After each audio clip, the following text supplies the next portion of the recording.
7 de la mañana con 32 minutos. Regresamos a Sonora Noticias AM. Le adelantábamos hace unos instantes que el día de hoy abordaremos el tema de la reforma a la ley de amnistía. ¿Por qué es importante hablar sobre esta reforma? ¿Cuál es el impacto? Y todo el análisis completo esta mañana lo tendremos con Rodrigo Cornejo, maestro en Seguridad Pública y Políticas Públicas, colaborador de SPR Informa. ¿Cómo está, maestro? Buenos días. Buenos días, Miriam. Muy bien. Muchas gracias por la invitación para discutir esta reforma que hasta hace unas pocas horas en la noche todavía estaba en discusión en Cámara de Diputados y que ya por fin fue aprobada y turnada al Ejecutivo para su publicación. Aprobada entendemos en lo general y específicamente el artículo 9. Compártanos, por favor, su impresión y primero que nada la importancia de una ley de esta naturaleza y de estos cambios que se hacen. Correcto, la ley de amnistía no es nueva, es una ley que se publicó por el presidente López Obrador por ahí de este mismo mes, 22 de abril, pero del año 2020, y si nosotros hacemos un viaje al pasado, nos vamos a acordar de todo aquello que se dijo de esta ley que fueron mentiras, ¿no? Se dijo que iba a ser utilizada para liberar a personajes que iban a estar relacionados con el narcotráfico, se dijo que se iban a vaciar las cárceles, que iba a subir la violencia en el país. Y nada de eso sucedió. La ley de amnistía ya está publicada, ya existe. Lo que se reforma, como tú bien señalas, es un solo artículo, que es el artículo 9, y este artículo le permite ahora al presidente, este artículo no existía antes, es un artículo que se le agrega a la ley, que le da al presidente López Obrador la facultad para que solamente él determine en casos específicos poder aplicar la amnistía a personas que aporten elementos comprobables, es decir, evidencias, pruebas, testimonios, para resolver casos que sean muy, muy importantes y donde ellos ya tengan un juicio o tengan una condena. Es lo único que se agrega a esta ley y toda esta controversia está alrededor de este artículo 9. Uh-huh. Antes de que se hiciera esta reforma, el presidente no tenía ninguna injerencia en el tema de poder aplicar la ley de amnistía. Y ahora, con esta reforma al artículo 9 que ya fue aprobada, el presidente podrá en selectos casos decidir si es que se la aplica a personas que puedan aportar elementos de verdad para estos casos tan famosos como el caso de Ayotzinapa, la masacre de Tlatlaya y otras violaciones de derechos humanos que hayan sucedido y para las cuales todavía no se tenga una investigación que haya resuelto y dado con los culpables. Uh-huh. También me acuerdo del San Fernando, por ejemplo, la masacre de migrantes que también podría entrar ahí. ¿Por qué recae esta posibilidad de esta toma de decisión en el presidente de la República, Rodrigo? Es bien importante que se sepa que esto no es algo que no suceda en el resto del mundo y que este cambio es un cambio normal. La ley de amnistía ahorita mismo funciona con una condición. Entonces, un órgano de la Judicatura Federal, que se llama el Instituto de la Defensoría Pública, ahorita mismo lo que hace cuando quiere que alguien sea beneficiario de la ley de amnistía es que hace una solicitud. Y esa solicitud la trata una comisión de la Secretaría de Gobernación.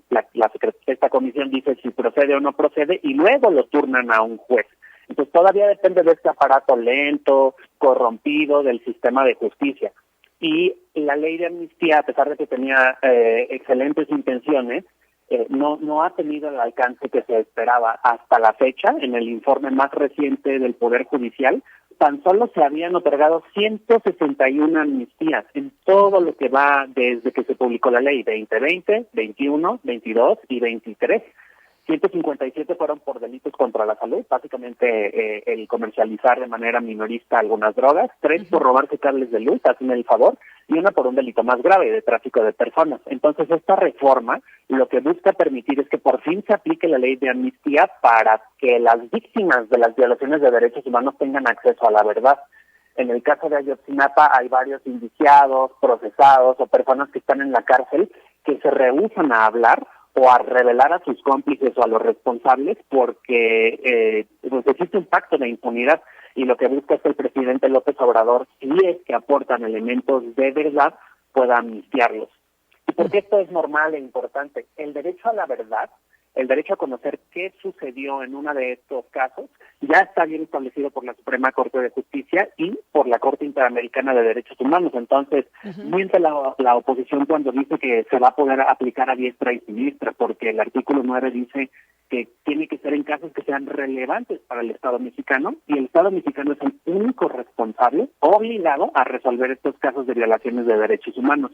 Así que también es una mentira esto de que se va a aplicar a diestra y siniestra, pero incluso en algunas democracias que la oposición admira mucho, como la de Estados Unidos, el presidente estadounidense puede aplicar la amnistía sin la intervención de ningún poder y ni siquiera tiene que justificar que sea la amnistía para comprobar, para ayudar a resolver casos importantes. Simplemente es algo que se hace cada cuatrienio ahí, y los presidentes perdonan incluso a algunos delincuentes famosos, personas que fueron aliados políticos, y lo hacen sin la intervención de ninguno de los poderes. Así que todas estas mentiras que se han dicho respecto a esta reforma, pues vale la pena aclararlas.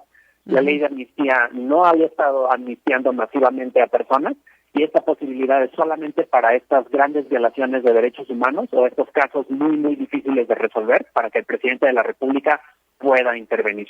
Ok, viene acompañada esta con un protocolo de seguridad también, porque no sé si a lo mejor en estos casos estas personas, al declarar o dar información útil para conocer la verdad en estos hechos relevantes, también puedan pues estar en riesgo.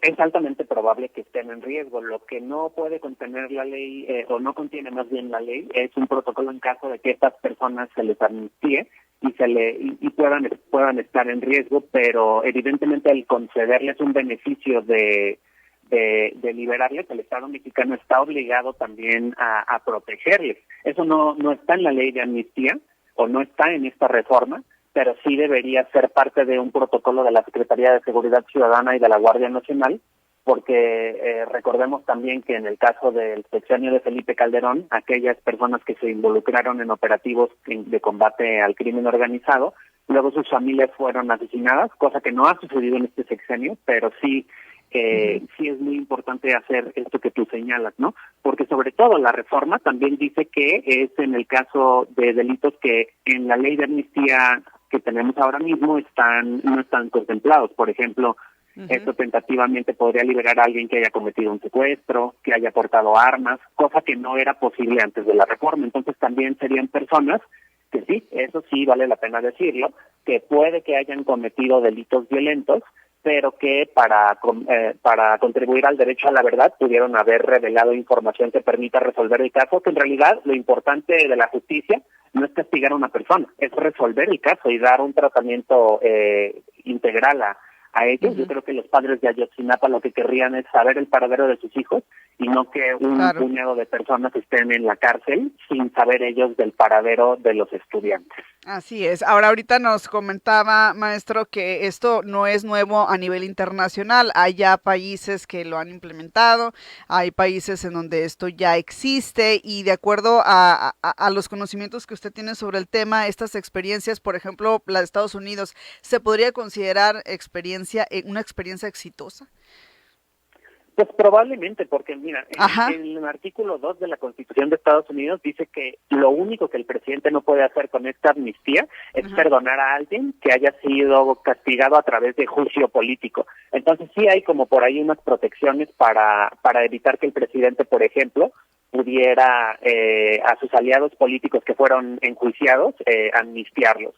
Entonces, en ese caso, es algo bastante normal, pasa al final de cada periodo de los presidentes estadounidenses, y en realidad no hay en la memoria reciente un caso en el que el presidente estadounidense haya aplicado la amnistía a un criminal e inmediatamente después haya pasado algo como que vuelva a delinquir. Más bien son casos de alto perfil, o casos al revés, en donde se hayan cometido injusticias, personas encarceladas por persecución política, personas encarceladas por delitos que no cometieron, o ya criminales de alto perfil liberados por delitos de cuello blanco, es decir, delitos financieros, etcétera. Entonces yo creo que podemos estar tranquilos con esta reforma. No sucederán las cosas terribles que dijeron que iban a suceder con la ley de amnistía del 2020, y en los casos de las democracias que tanto se admiran, que pues por los recientes acontecimientos no son tanto de admirar como la de Estados Unidos, este tipo de amnistía no ha causado problemas. Entonces podemos esperar lo mismo en México. Repito, desde el 2020 solo 161 mexicanos han tenido amnistía desde que se publicó la ley. Entonces son pocos casos, son casos selectos y no representa un peligro de seguridad nacional ni mucho menos. No, y además comparado con la cantidad inmensa de casos que hay y todo el sistema, pues sí, básicamente no sería un número entonces a considerar enorme, ¿no? No, pues imagínate, si en Sí. 2022, 2023 había más de 200,000 personas en las cárceles, entonces 161 personas es una parte ínfima de este universo. Supongamos que en el caso de Ayotzinapa, en la masacre de San Fernando y en los 3, 4 grandes casos que están pendientes de resolverse, se aplica la amnistía, no tendríamos ni 200 personas que son beneficiarias de esta ley.